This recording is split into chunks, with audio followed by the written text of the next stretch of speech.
Hello दोस्तों, मेरा नाम है गुलशन सिंह गुलाटी, सेल्स ट्रेनर और मोटिवेशनल स्पीकर। और आज की ये वीडियो बहुत ही कमाल का टॉपिक लेकर आया हूं। 5 ऐसे कैरेक्टरिस्टिक्स, आपने हेडिंग में पढ़ लिया होगा, 5 ऐसे कैरेक्टरिस्टिक्स जो आपको आपके प्रोफेशन में रिच बनने के ऊपर आपकी मदद करते हैं। दोस्तों, दुनिया का ऐसा मानना है कि रिच बनने के लिए हमें बहुत मेहनत करने की जरूरत है। दरअसल ये बात आधी सच है, पूरी सच नहीं है। रिच बनने के लिए आपको अपने प्रोफेशन में मेहनत करनी है, स्किल भी चाहिए, बट इन दोनों चीजों से पहले चाहिए दोस्तों माइंडसेट। रिच बनने का माइंडसेट ही नहीं है, कितना भी कमाल का प्रोफेशन है, आप रिच नहीं बन पाएंगे। मैं आपसे कुछ एग्जांपल शेयर करना चाहता हूं। अगर मैं ये आपको बताऊं कि हमारे देश में, हमारे भारत देश में सबसे ज्यादा आईएएस ऑफिसर, आईपीएस ऑफिसर कहां से निकलते हैं, तो दोस्तों वो सबसे ज्यादा निकलते हैं बिहार से, उत्तर प्रदेश। अब ये नहीं है कि इनके पास सबसे ज्यादा स्किल है और सबसे ज्यादा मेहनत करते हैं। दोस्तों माइंडसेट, बचपन से जो माइंडसेट डाला जाता है, ये उसी माइंडसेट से बड़े होते हैं, और उस माइंडसेट से जब बड़े होते हैं तो वही इनकी मंजिल बन जाती है और उसी को अचीव करना इनका मकसद बन जाता है। अगर मैं बात करूं कि हमारे देश में सबसे ज्यादा खिलाड़ी कहां से निकलते हैं, कॉमनवेल्थ गेम्स हो या ओलंपिक गेम्स हो, सबसे ज्यादा अचीवर्स कहां से निकलते हैं? दोस्तों सबसे ज्यादा अचीवर्स निकलते हैं हमारे इंडिया की एक स्टेट है जिसका नाम है हरियाणा। टोटल 3% आबादी भी नहीं है हरियाणा की, और सबसे ज्यादा मेडल लेकर आती है। ऐसा नहीं है दोस्तों कि स्किल सबसे ज्यादा है और मेहनत सबसे ज्यादा करते हैं। दोस्तों सबसे पहले है माइंडसेट। बचपन से ही दिमाग में वो माइंडसेट बिठा दिया जाता है कि आपको अपने देश के लिए ओलंपिक्स के अंदर या खेल के अंदर कहीं ना कहीं पर कुछ अच्छा काम करके दिखाना। तो वो माइंडसेट जैसे जैसे बैठता है वैसे वैसे हम अचीव करते हैं। दोस्तों हमारी इंडिया की एक और स्टेट है जिसका नाम है गुजरात। अगर मैं आपको बताऊं कि एक स्टेट में सबसे ज्यादा कारोबार करने वाले लोग हैं, तो ये बात बिल्कुल सच्ची है। और आगे इसका तरीका भी क्या है, इसका कारण भी क्या है? माइंडसेट, क्योंकि बचपन से ही बिजनेस करने का माइंडसेट बना दिया जाता है। सिमिलरली दोस्तों, बिल्कुल इसी तरीके से रिच बनना माइंडसेट का बहुत बड़ा योगदान है। माइंडसेट नहीं है तो रिच नहीं बन पाएंगे हम लोग। दोस्तों एक सवाल मेरा यह भी यहां पर आता है, एक जानकारी मैं ये भी सोचता हूं, आप 12 साल 15 साल हम लोग स्कूल पढ़ते हैं, मुझे बताइए ना, अमीर बनने की, रिच बनने की ट्रेनिंग कहां दी जाती है? 15 साल स्कूल पढ़ते हैं, फिर 3 से 4 साल हम लोग कॉलेज पढ़ते हैं। क्या हमें रिच बनने के ऊपर कोई करिकुलम दिया जाता है? अपने फाइनेंशियल गोल्स पूरे करने के ऊपर क्या हमारी ग्रूमिंग की जाती है, हमारी ट्रेनिंग की जाती है? रिच कैसे बनना है ये कोई बताता नहीं है, बट गरीबी वाली जिंदगी कैसे जीनी है, गरीबी में कैसे रहना है, ये ट्रेनिंग घर घर में चल रही है, हर घर में ट्रेनिंग चल रही है। और अगर आपको यकीन नहीं आता तो आपने ये डायलॉग तो बहुत बार सुना होगा, अरे बेटे जितनी चादर है उतने ही पैर पसारो, अरे अपनी औकात में रहो, अपनी लिमिट में रहो, ज्यादा ऊंचा मत सुनो, ज्यादा ऊंचा मत उड़ो, ज्यादा बड़े सपने मत देखो, आकाश में मत उड़ो, नीचे गिर जाओगे। ये डायलॉग जो है, ये डायलॉग बार बार बोले जाते हैं ताकि आपको गरीबी में रहने की आदत पड़ जाए। अमीर कैसे बनना है ये कोई सिखाता नहीं है। तो आज आइए मैं आपको रिच बनने के 5 ऐसे कैरेक्टरिस्टिक्स बताता हूं। ये कैरेक्टरिस्टिक्स अगर आपने अपना लिए, जिस भी प्रोफेशन में आप हैं उसी प्रोफेशन के अंदर आप रिच बन जाएंगे। और मुझे कैरेक्टरिस्टिक्स बताए गए थे 16 साल पहले, जब डायरेक्ट सेलिंग की इस इंडस्ट्री में मैंने कदम रखा था। दोस्तों मैं 2 माइंडसेट से आपको यहां पर रूबरू करवाने जा रहा हूं, एक है एवरेज माइंडसेट और एक है रिच माइंडसेट। दोनों का जो डिफरेंस है, इस डिफरेंस का जो नाम है एवरेज माइंडसेट, जो है एवरेज माइंडसेट, ये माइंडसेट का नाम है स्मिथ। और स्मिथ से आपको दूर रहना है अगर आपको रिच बनना है। तो जो पहला कैरेक्टरिस्टिक है स्मिथ भाई साहब का पहला कैरेक्टरिस्टिक है सेफ्टी और सिक्योरिटी। एक एवरेज इंसान के आगे, एवरेज इंडिविजुअल के आगे, जब उसके सामने 10 अपॉर्चुनिटीज होती हैं, 10 प्लेटफॉर्म उसके सामने होते हैं कि कौन सा प्रोफेशन चूज करे, कौन सा ना चूज करे, आपको पता है कौन सा पैरामीटर है जो सबसे पहले सोचता है? वो सबसे पहले पैरामीटर सोचता है कि सेफ्टी कहां है, सिक्योरिटी कहां है। मैं लाइफ लॉन्ग ज्यादा कमाऊं ना कमाऊं, बट सेफ्टी और सिक्योरिटी मुझे चाहिए। और इसी के बिल्कुल उल्टा जो रिच माइंडसेट वाले लोग होते हैं, वो सोचते हैं कि मुझे सेफ्टी सिक्योरिटी नहीं चाहिए, मुझे एक मौका चाहिए जहां से मैं फ्रीडम ले सकूं। 2 बातों की फ्रीडम चाहिए मुझे टाइम की फ्रीडम चाहिए, मुझे पैसे की फ्रीडम चाहिए। पैसा उतना जितना मैं चाहूं और टाइम उतना जितना मैं चाहूं, यानी दोनों बातों की फ्रीडम चाहिए। एवरेज आदमी के सामने बड़े से बड़ा मौका रख दो, ये पूछता है गारंटी दो, गारंटी दोगे तो मैं ये काम करूंगा, गारंटी नहीं दोगे काम नहीं करूंगा। और रिच आदमी जो होता है, रिच माइंडसेट वाला जो होता है, वो मौका देखता है, उसे गारंटी नहीं चाहिए, उसे अपॉर्चुनिटी चाहिए। वो कहता है क्रिएट मैं खुद कर लूंगा। उन्हें अपने ऊपर इतना विश्वास होता है, वो कहते हैं क्रिएट मैं खुद कर लूंगा। तो दोनों में बहुत बड़ा डिफरेंस है। पहला कैरेक्टरिस्टिक्स मैंने आपको बताया। दूसरा कैरेक्टरिस्टिक जो है दोस्तों, दूसरा है स्मिथ में एस के बाद आता है एम फॉर मनी। जितने भी एवरेज माइंडसेट वाले लोग होते हैं दोस्तों, ये पैसे के लिए काम करते हैं। आप हंसेंगे और आप कहेंगे कि क्या रिच माइंडसेट वाले लोग पैसे के लिए काम नहीं करते? ये लोग भी पैसे के लिए काम करते हैं, बट दोनों की डेफिनेशन जो है अलग अलग है।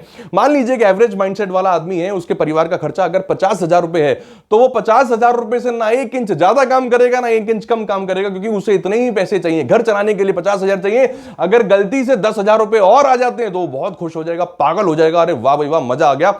और इसके विपरीत जो है, इसके विपरीत जो रिच माइंडसेट वाले लोग हैं, ये रिच माइंडसेट वाले लोग ये आज के लिए काम ही नहीं करते, ये अपने इस महीने के लिए काम नहीं करते। इनका कारण ये महीने के पैसे इकट्ठा करना नहीं है, इनका कारण है वेल्थ क्रिएशन करना, अपनी आने वाली जनरेशन के लिए इतना पैसा इकट्ठा करना कि लाइफ लॉन्ग कभी पैसे के लिए मुड़ कर ना देखना। और दोनों के दृष्टिकोण जो है बहुत अलग है। अगर इन दोनों को 10 लाख रुपए मिल जाए तो एक आदमी जो एवरेज वाला है वो 10 लाख रुपए की एफडी करा देगा, और जो रिच माइंडसेट वाला है वो सोचेगा 10 लाख के अंदर मैं क्या क्या काम कर सकता हूं जिससे मैं 10 लाख से और आगे बढ़ सकता हूं, 10 लाख से और बड़े सपने में पूरे कर सकता हूं। दोनों के जो चश्मे हैं, दोनों के जो माइंडसेट है वो बिल्कुल अलग है। तो दोस्तों बड़ा खतरनाक है ये दूसरा कैरेक्टरिस्टिक्स। तीसरा कैरेक्टरिस्टिक्स है, ये और खतरनाक है। सुमित भाई साहब का तीसरा कैरेक्टरिस्टिक क्या है?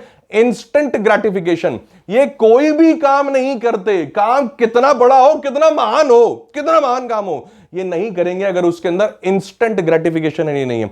इन्हें तुरंत अगर पैसा नहीं मिलता, इन्हें तुरंत अगर फायदा नजर नहीं आता तो ये नहीं करते। और इसके विपरीत जो रिच माइंडसेट वाले लोग होते हैं, ये देखते हैं डिलेड ग्रेटिफिकेशन।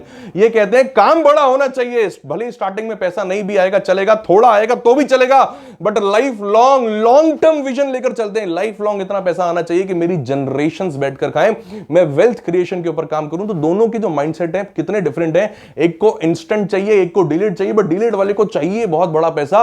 तो दोनों इस प्रकार से देखते हैं। ये बिल्कुल वैसे ही जैसे एक खेत में किसान होता है, एक किसान होता है जो चावल की खेती करता है, गेहूं की खेती करता है। आज उसने खेती स्टार्ट करी, बीज लगाया, 6 महीने के अंदर जो गेहूं की चावल की खेती होती है, फसल कटकर मार्केट में बिक भी जाती है, पैसे भी आ जाते हैं। और उसके विपरीत जो रिच माइंडसेट वाले लोग होते हैं, ये क्या करते हैं? ये करते हैं जी आम की खेती। आम की खेती में आज गुठली लगाई, पानी डाला, खाद डाला, 4 साल बाद जाकर पहला आम आता है, 4 साल बाद जाकर। पर हैरानी की बात क्या है, 4 साल तक सब्र बनाकर रखते हैं क्योंकि इन्हें डिलेड ग्रेटिफिकेशन चाहिए। बट वो हैरानी की बात यह है कि जो आम का पेड़ है उसकी लाइफ जो है वो 250 साल है। दोस्तों अगर 250 साल तक वो आम का पेड़ आपको आम देता रहता है तो पहली जनरेशन, दूसरी, तीसरी, चौथी, 5 जनरेशन तक वो आम का पेड़ आपको सर्विस दे सकता है। ये सोच करके मौका कैसा हो ये देखते हैं कि क्या लाइफ टाइम में इससे प्रोडक्टिव रिजल्ट ले पाऊंगा या नहीं। और इनके सामने मौका बड़ा आता है तो भी छोड़ देते हैं मौका। कहते हैं मुझे इंस्टेंट रिजल्ट चाहिए, इंस्टेंट ग्रेटिफिकेशन नहीं है तो मैं काम नहीं करूंगा। चौथा कैरेक्टरिस्टिक जो है, ये जो एवरेज लोग हैं, इन लोगों के पास ट्रेड करने को क्या है? इन लोगों के पास ट्रेड करने के लिए 2 चीजें हैं, एक है टाइम और एक है स्किल। इनके पास टाइम है और स्किल है। अब अनफॉर्चुनेटली टाइम सबके पास 24 घंटे, रिच के पास भी 24 घंटे, रिच माइंडसेट वाले, एवरेज माइंडसेट, दोनों के पास 24 घंटे। अब बारी आती है स्किल की। तो ये जो एवरेज माइंडसेट वाले लोग होते हैं, अनफॉर्चुनेटली 100 में से सिर्फ 5 लोग होते हैं जो अपने स्किल के ऊपर काम करते हैं। 95% लोग तो अपने स्किल के ऊपर काम करना ही बंद कर देते हैं। वो सोचते हैं कि जो मैंने कॉलेज में एमबीए की डिग्री ले ली या बीटेक की डिग्री ले ली, बस वही स्किल थी, इसके बाद स्किल की जरूरत नहीं पड़ती। तो स्किल भी लिमिटेड, टाइम भी लिमिटेड, तो जो पैसा आएगा दोस्तों वो भी लिमिटेड। और यहां पर जो रिच माइंडसेट वाले लोग हैं, ये कभी अपनी स्किल और अपने टाइम के ऊपर डिपेंडेंट रहता नहीं। इन्होंने एक कॉन्सेप्ट पढ़ लिया और उस कॉन्सेप्ट का नाम है लिवरेज। ये लिवरेज उठाने में फोकस करते हैं। ये लोगों का टाइम, लोगों के स्किल के लिवरेज उठाने में फोकस करते हैं, कभी भी अपने ऊपर डिपेंडेंट नहीं रहते। चाय की दुकान भी खोलेंगे तो सोच ही रहती है कि एक दुकान मेरी है, उसके बाद 50 दुकानें हैं, उसके बाद 100 दुकानें, उसके बाद 500 दुकानें। मैं लोगों के टाइम और लोगों की स्किल के थ्रू अपने पैसों का मल्टीप्लिकेशन होते हुए देखना चाहता हूं। तो दोनों के माइंडसेट कितने ज्यादा अलग हैं। और पांचवा जो है, ये तो सबसे डेंजरस, सबसे खतरनाक है दोस्तों, सबसे खतरनाक है। पांचवा है कि एवरेज लोगों को एक शब्द से बहुत प्यार है और वो शब्द है हाउ, कि मैं कैसे करूंगा ये वाला काम। कोई भी बड़ा मौका उनके सामने आता है, बड़ी अपॉर्चुनिटी आती है, सबसे पहले जवाब लेकर आते हैं कैसे करूंगा ये वाला काम। तो आप सोच रहे होंगे कि क्या हाउ पूछना गलत है? गलत नहीं है दोस्तों, बट हाउ से पहले आता है ये रिच माइंडसेट वाले लोग। ये कहां पे आते हैं? इनका फोकस होता है जब मौका आता है इनके सामने, ये सोचते हैं why I should do it, मुझे ये काम क्यों करना चाहिए। और दोस्तों आपको एक बात बता देना चाहता हूं, how is impossible without why. अगर वाई क्लियर नहीं है तो हाउ आपको कितना भी अच्छा मिल जाए, ऊपर से खुद भगवान श्री कृष्ण आकर आपको अगर हाउ बता देंगे तब भी आप कुछ कर नहीं पाएंगे उसका, क्योंकि वाई क्लियर नहीं है। महाभारत में भी ऐसा ही हुआ था। कुरुक्षेत्र की धरती पर अर्जुन वहां पर खड़ा हुआ था, रथ में सामने सारे परिवार के लोग थे, और उसने अपने हाउ की ट्रेनिंग, हाउ मतलब स्किल की ट्रेनिंग उसने बहुत ले रखी थी। वो सबसे शक्तिशाली धनुर्धर था। बट वहां पे जाके वो कंफ्यूज हो गया था, रिश्तेदार को देखकर वो तीर नहीं चला पा रहा था। क्यों? क्योंकि उसका वाई क्लियर नहीं था। तभी उसी वक्त भगवान श्री कृष्ण ने दिया इस दुनिया का सबसे पहला मोटिवेशनल सेमिनार जिसका नाम है भगवत गीता। वहां पर भगवत गीता सुनाई गई और उसके वाई को क्लियर किया गया। वाई क्लियर हो गया, फिर उसने धनुष उठाया, बाण चलाया और वो वहां पर उसने जीत ली। तो ये लोग वाई पर फोकस करते हैं, ये लोग हाउ पर फोकस करते हैं। दोस्तों ये 5 बहुत खतरनाक कैरेक्टरिस्टिक्स हैं। और ये जो एवरेज वाला भाई साहब है इसका नाम है स्मिथ। अगर आप किसी भी प्रोफेशन में स्मिथ से गले लगा लोगे तो अमीर नहीं बन पाओगे। तो स्मिथ से दूरी अपनाओ और रिच माइंडसेट वाले माइंडसेट को अपनाओ। यही जानकारी आज मैं आपके साथ देना चाहता था। दोस्तों 16 साल पहले मैंने यही काम किया, डायरेक्ट सेलिंग में आया, ये 5 कैरेक्टरिस्टिक्स को अपने अंदर उतारना शुरू किया धीरे धीरे, और आज भी उतार रहा हूं क्योंकि लाइफ में अभी और भी बहुत आगे बढ़ना है। बट 5 कैरेक्टरिस्टिक्स की बदौलत बहुत कुछ मैं अचीव कर पाया, और अगर आपने अपनाया तो आप भी अचीव कर पाएंगे। इन्हीं शब्दों के साथ बहुत बहुत धन्यवाद कि आपने मेरी वीडियो को देखा। मैं उम्मीद करता हूं कि 5 कैरेक्टरिस्टिक्स आपकी मदद जरूर करेंगे अगर आप इन्हें अपने प्रोफेशन में अपनाते हैं। और अगर ये वीडियो अच्छी लगी तो लाइक करें, कमेंट करें और उसके साथ जरूर शेयर करें जो आपको लगता है कि छोटी सोच से ग्रस्त है, जो अपने काम को आगे नहीं बढ़ा पा रहे। अगर 5 कैरेक्टरिस्टिक्स अपना लिए 100% काम आगे बढ़ जाएगा। उसका सिर्फ नजर बदलने की देर है और ये रिच लोगों की नजर उसके अंदर आ जाएगी तो 100% काम बढ़ जाएगा। और अगर आपने मेरा चैनल अभी तक सब्सक्राइब नहीं किया, जरूर सब्सक्राइब किए। बने रहे मेरे साथ, क्योंकि ऐसे ही इंफॉर्मेटिव सेल्स की मोटिवेशनल वीडियोस में आपके साथ शेयर करता रहूंगा। इन्हीं शब्दों के साथ बहुत बहुत धन्यवाद। Thank you so very much.